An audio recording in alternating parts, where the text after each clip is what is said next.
होली का नाम सुनते ही हमारे मन में रंग और पकवानों की खुशबू बस जाती है। यह भारत के सबसे प्राचीन और प्रमुख त्योहारों में से एक है, लेकिन इसकी शुरुआत को लेकर कोई निश्चित जानकारी नहीं मिलती। हालांकि होली से जुड़ी कई पौराणिक कथाएं प्रचलित हैं। इसमें सबसे प्रसिद्ध कथा है हिरण्यकश्यप और प्रहलाद की, लेकिन इसके अलावा राधा कृष्ण, शिव पार्वती, कामदेव और राक्षसी धुंधी से जुड़ी कथाएं भी प्रचलित हैं। ऐसे में आइए इन कहानियों को विस्तार से जानते हैं। हिरण्यकश्यप और प्रहलाद की कथा। होली से जुड़ी यह कथा सबसे ज्यादा प्रचलित है। दरअसल हिरण्यकश्यप नाम का एक राजा राक्षसों का राजा था। वह भगवान विष्णु को अपना शत्रु मानता था। हिरण्यकश्यप ने अपने राज्य में भगवान विष्णु की पूजा पर रोक लगा दी थी, लेकिन हिरण्यकश्यप का बेटा प्रहलाद विष्णु जी का परम भक्त था। उसने अपने बेटे को कई यातनाएं दी। हिरण्यकश्यप ने प्रहलाद को पहाड़ से नीचे गिराया,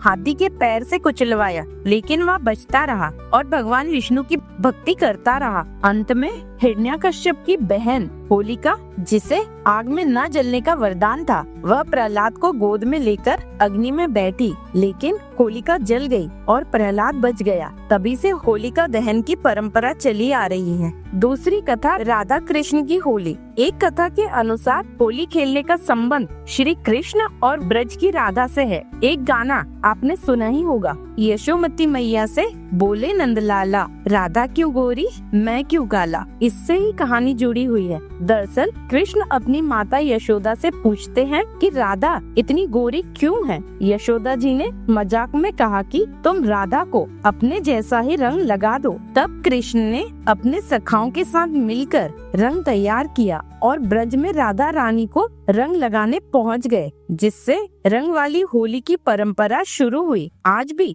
बरसाने की लठमार होली इस परंपरा की याद दिलाती है। तीसरी कहानी कृष्ण द्वारा पूतना का वध। होली पर श्री कृष्ण और उनके मामा कंस से जुड़ी एक कथा भी प्रचलित है। दरअसल कंस ने अपने भांजे श्री कृष्ण को मारने के लिए पूतना नाम की एक राक्षसी को भेजा, जो बच्चों को विषपान कराकर मार देती थी, लेकिन कृष्ण ने उसकी सच्चाई समझ ली और पूतना का वध कर दिया। कहा जाता है कि यह घटना फाल्गुन पूर्णिमा के दिन हुई थी, इसलिए लोग इसे बुराई पर अच्छाई की जीत के रूप में होली मनाने लगे। शिव पार्वती और कामदेव की कथा। एक कथा के अनुसार संसार की पहली होली भगवान शिव ने खेली थी। दरअसल भगवान शिव जब कैलाश पर ध्यान में लीन थे, तब कामदेव ने उनकी तपस्या भंग करने की कोशिश की। शिव जी ने क्रोधित होकर कामदेव को भस्म कर दिया, जिससे उनकी पत्नी रति